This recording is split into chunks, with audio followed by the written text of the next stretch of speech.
আবাস যোজনা তালিকা থেকে নাম বাতিল হতেই পূর্ব বর্ধমানের গলসি 2 নম্বর ব্লক প্রশাসনের দ্বারস্থ হল এলাকার বাসিন্দাদের একাংশ। এদিন ব্লক অফিসে বিভিন্ন গ্রামের মানুষরা লিখিত অভিযোগ করেন। তাদের অভিযোগ, আবাস যোজনায় বাড়ি পাবার যোগ্য হলেও তাদের নাম বাদ দেওয়া হয়েছে। ঠিক কী কারণে নাম বাদ গেছে তার কারণও বুঝতে পারছে না তারা। ব্লকের বেলগ্রামের বাসিন্দা বন্দনা মালিক বলেন, আমাদের বাড়ির নাম এসেছিল, সার্ভেও হয়েছিল, কিন্তু কী কারণে নাম বাদ গেল সেটা আমরা বুঝতে পারছি না। ব্লকের খানো অঞ্চলের যুব তৃণমূল কংগ্রেসের সভাপতি মঙ্গলদীপ সামন্ত বলেন, অনেকের কাঁচা বাড়ি আছে, কেউ ঘরে থাকতে পারে না, এমন অনেকের নাম বাদ গেছে। অথচ অনেকের দালান বাড়ি থাকা সত্ত্বেও তাদের নাম তালিকায় রয়েছে। এ বিষয়ে গলসি 2 নম্বর ব্লকের পঞ্চায়েত সমিতির সহ সভাপতি হেমন্ত পাল জানান, 27শে নভেম্বর নামের তালিকা বের হয়েছে এবং 7 দিনের সময় দেওয়া আছে। যদি কারো নাম ভুলবশত বাদ যায় তাহলে তারা এই 7 দিনের মধ্যে যদি আবেদন করে এবং গ্রাম সভার মাধ্যমে সেই তালিকাটি যদি অনুমোদন পায় তাহলে তাদের নাম আবার যোগ হবে। আজকে আমরা বিডিও অফিসে কম করে 50 থেকে 60 জন এসেছি।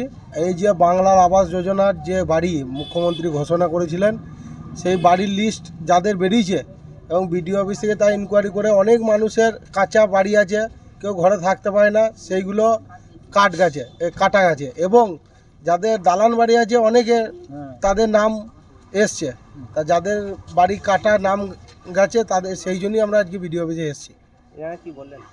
এনারা বললেন দরখাস্ত দিন, আমরা দেখছি।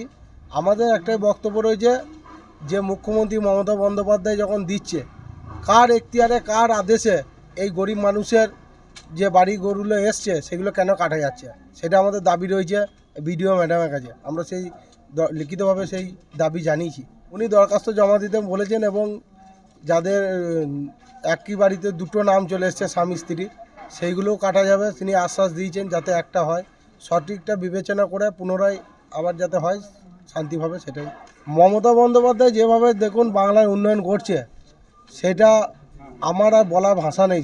সকল মানুষই 8 থেকে 80 সবাই জানে, কিন্তু তার মধ্যেও কিছু ঘোলা জল তো আছে। তারা এই মমতা ব্যানার্জি সরকারকে কালিমালিপ্ত করার জন্যে এই সিস্টেমটা করছে। এটা আছে অনেক, ধরুন দলের থেকে যারা দলের বদনাম করেছে, দল ছেড়ে চলে গেছে, আবার দলে এসছে, দলের ক্ষতি চাইছে, সেরকমই লোকজন আছে অনেক।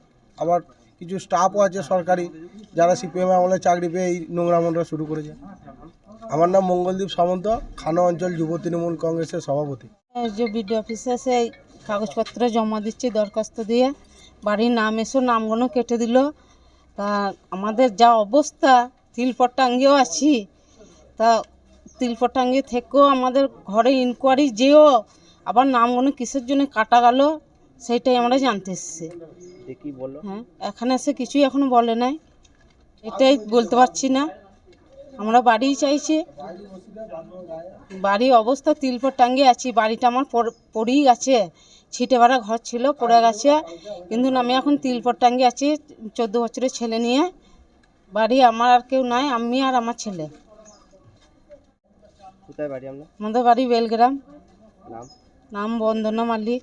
ত্রিস্তরীয় চেকিং হয়েছিল, পঞ্চায়েত, পুলিশ এবং এসডিও বা ডিএমএনডে চেকিং হয়েছিল। চেকিং করার পর একটা প্রফেশনাল তালিকা 27 তারিখে টাঙানো হয়েছে, সেটা পঞ্চায়েত এবং বিডিও অফিস এবং সমস্ত ওয়েবসাইটেও আমাদের দেওয়া হয়েছে। এরপর 7 দিন আমাদের ক্লেম অবজেকশনের টাইম দেওয়া হয়েছে।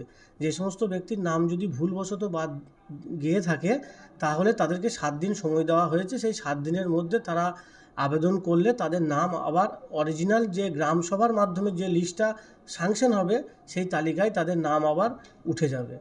এইটার জন্য এখন 7 দিন ব্লক অফিসে যাদের অভিযোগ আছে, যাদের নাম হয়তো কোনোভাবে কোনো কারণে হয়তো ভুলবশত বাদ গেছে, তাদের নাম যাতে আবার নতুন করে ফাইনাল তালিকায় থাকে, তার জন্য আমাদের দরখাস্ত জমা নেওয়া হচ্ছে। আমি হেমন্ত পাল, সহকারী সভাপতি, গলসি 2 পঞ্চায়েত সমিতি।